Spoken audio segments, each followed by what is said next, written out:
Look at this. Fuji in the background. Oh my god. I'm in heaven. Guys, you won't believe it. We're driving the GRMN86, one out of only 100 made, right here in front of Mount Fuji. This is the same spot where we filmed the Honda S660 a year ago. Link to that video down in the description. Now, this is the GRMN, the most hardcore special edition, most exclusive of the first generation 86 twins. GR, of course, Gazoo Racing.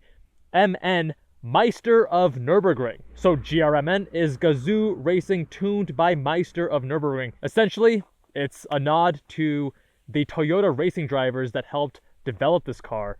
And as you can see, it's clearly not like a regular GT86. Now, for those who don't know, I owned a 2013 Scion FR-S, and I love how in the Euro and Asian markets, the GT86 had a much nicer headlight. I really hated the headlights on my FR-S, but I was like, you know what? Gotta be fiscally responsible. Can't drop $1,500 just to change the headlights, especially when I was a broke med student. These were only offered in Japan. Again, only 100 made. But despite being more than twice the price of the regular base car, I think it came out to like $54,000 US when you did the conversion. They still had more than 3,000 orders for these. We're still powered by the FA20 flat-4 2-liter naturally aspirated engine, but this actually has been updated, and yes, it actually has more power, believe it or not. All these special editions in the US, the Hakone and so on, we never got more power, but this one does. It's a bump, it's a modest bump. It's 16 horsepower, so the stock base GT86 is 200 horsepower and 151 pound-feet of torque. Here we're at 216 horsepower, 163 pound-feet of torque. And they got there by changing the intake manifold, exhaust manifold, crankshaft, and of course it's tuned differently. They also reduced the friction of internal parts, so it improves the response and power in the higher RPM range. It comes only in a manual transmission, obviously, and they've actually shortened the gear ratios as well. Now, a regular FR-S or GT86 weighs in right around 2,750 pounds. This saves about 50 to 100 pounds, and they've done several things to get there. So first of all, you have plexiglass, the rear quarters, and the rear right there. They supposedly removed the infotainment, but I see an infotainment. They definitely removed the rear seats. They removed some sound deadening, and of course, carbon fiber on the trunk lid, the roof, and the hood. It still retains the 56-44 front to rear weight distribution. And as you guys know, they were already so obsessed with the low center of gravity with this vehicle, hence the Boxer 4, the FA20 engine. And by the way, it's actually FA20-GR code in this vehicle. And with the carbon fiber additions, you're removing weight from the top. That helps to lower the center of gravity just a little bit more over the stock example, which already has a very low center of gravity. Now, specific to the GRMN86, you have a special front splitter as well as this carbon wing. And you're going to notice a center rear single exit exhaust as well as diffuser coming stock. Suspension has been completely redone as well. You got the special wheels just for this car, and of course upgraded brakes, as you can see.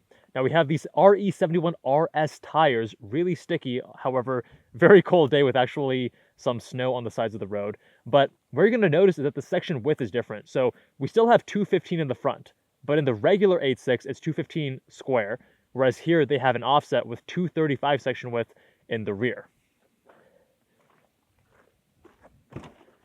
Getting to the interior, these seats, first of all, they look gorgeous. They actually kind of remind me of the Civic Type R seats. Not just in appearance, but more so how excellent and amazing they are in terms of both being comfortable and also quite supportive. Interior is very familiar, although we have Alcantara on the wheel, red noon marker, Alcantara on the shift knob. It's the same shift knob, but just Alcantara over here on the sides. And look at the gauge cluster. That is not like any other FR-S or GT86. You have white background. Normally it's black. And you even have that little GRMN on the side there. This is sick.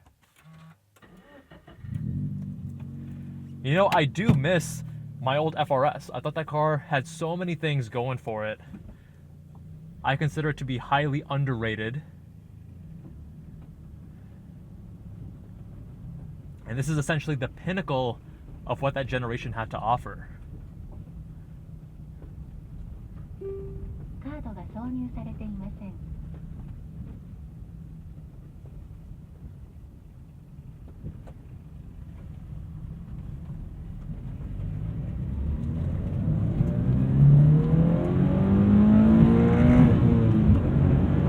can instantly tell this engine is different. Now, in my 2013, there was a lot more rattliness, and right around 5,000, it had this really, really unpleasant vibration and rattliness to the engine.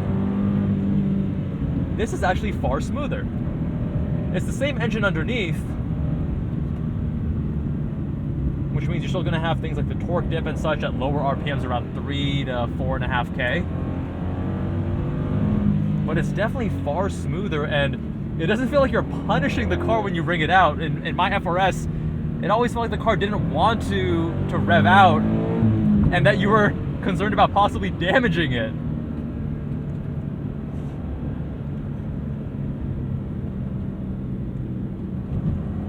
As you can see, some snow on the sides of the road here, so we got to go a bit easy. The throttle response is so immediate. I was actually over revving it on the rev matches on the way here. Now I'm used to it, and it feels so natural. It feels definitely sharper than in my FR-S. It's not on-off switch. I'm guessing it's tuning and maybe even a lighter flywheel. I'm not sure. Or maybe I'm just so used to modern cars where you have the rev hang and things like that from emissions regulations. But here, every time you try to heel toe, it's a quick jab. Bam, perfect rev match every time. And I love that. The front end also feels so much sharper than in my car. In my car, I did have stock suspension, but there's like this immediacy to the front end. I wouldn't be surprised if they had actually changed the bushings. And it still has EPAS, electric power assist.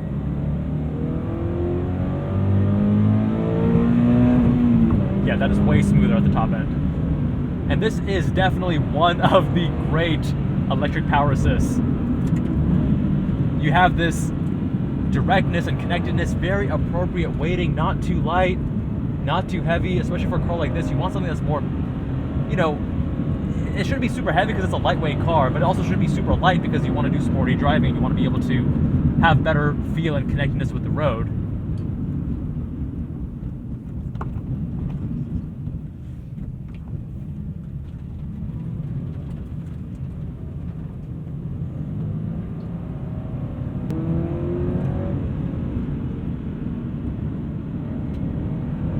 The steering has this naturalness to it that I absolutely love. For an E-Pass, a good amount of feedback and texture through the wheel, and very direct. There's no slop here. Immediacy with the front end,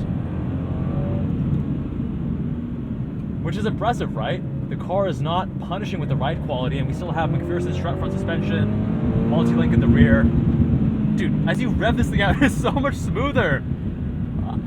I did not realize that they had improved the engine in this way. Wow. Now, of course, with the wider section width in the rear, you're not getting as much playfulness, and that's one thing that I loved about my FR-S. You can get the tail out everywhere, and part of that is, of course, the RE71RS sticky rubber, but obviously having wider section width gives you more grip in the rear, so you're going to have a more neutral handling car. Whereas the regular base GT86 and FR-S were definitely more oversteer prone, especially on street. Now, when you went to track and you started pushing the front end, you would start to experience the limitations of that McPherson strut front suspension, and it would wash out. And then as you gave it more power, it would kick to oversteer. So it was like this understeer, oversteer kind of car, and you had to get a lot of negative camber in the front to overcome that.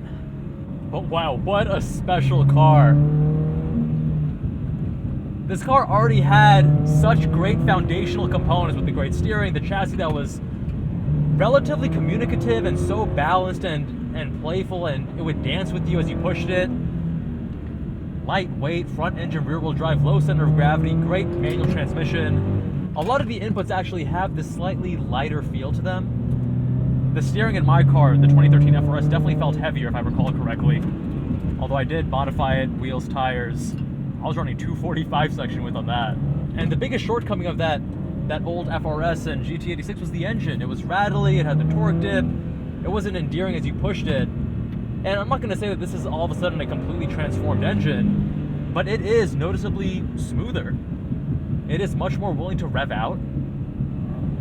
You don't have that same level of rattle and like mechanical sympathy, oh my god, am I hurting you, car, as you rev it out. The additional power is noticeable, and combined with the shorter gears and the lighter weight, it definitely feels more peppy, more nimble. Look at this. Look at this. Fuji in the background. Oh my god. I'm in heaven.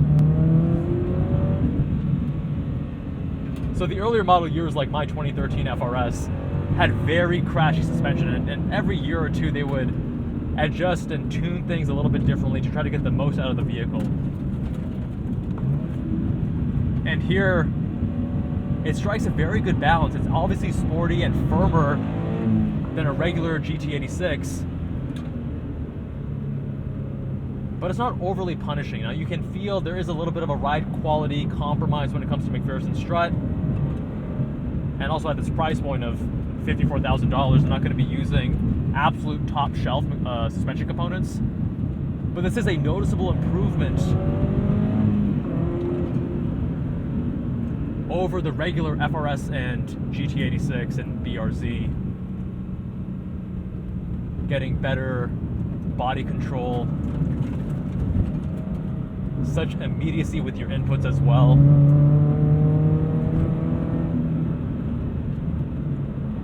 This car will be remembered as one of the greats, mark my words. It was underrated during its time. I should say when it first came out, it was hyped. And then very quickly after, people just started hating on it because of the engine and the McPherson strut limitations on track.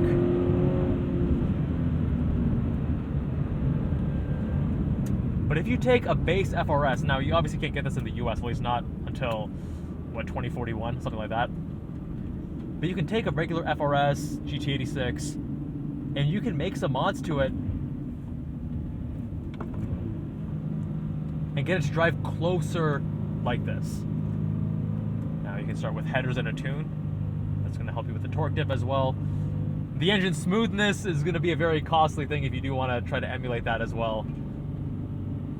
It's a shame they didn't bring something like this to the US. The inputs are so good. Steering, the manual transmission, the pedals, right? The ergonomics are there. I mean, a great seating position. The seat is so much better than any other FR-S or GT86 seat.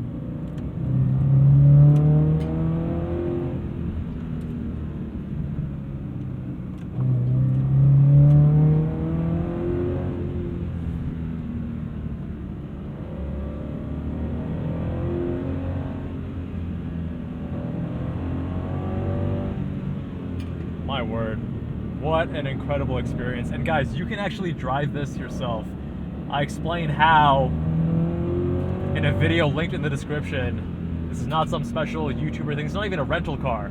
This is from a hotel, free to drive for 4 hours with a full tank of gas.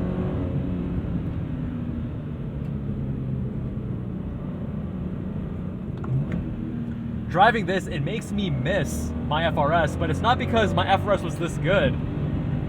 If anything, this gives me rose-tinted glasses to remember my FR-S with. This thing just takes that formula and everything is dialed up a few notches. Even the brakes here, they have this increased solidity compared to my car. Nice immediate firmness and then really high resolution as you modulate it.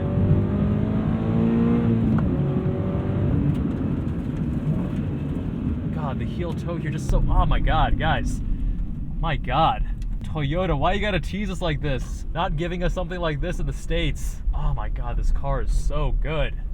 Now I'm not sure what the used market value is for this car in Japan. I'm gonna leave the handbrake off just in case the brakes are a little bit toasty.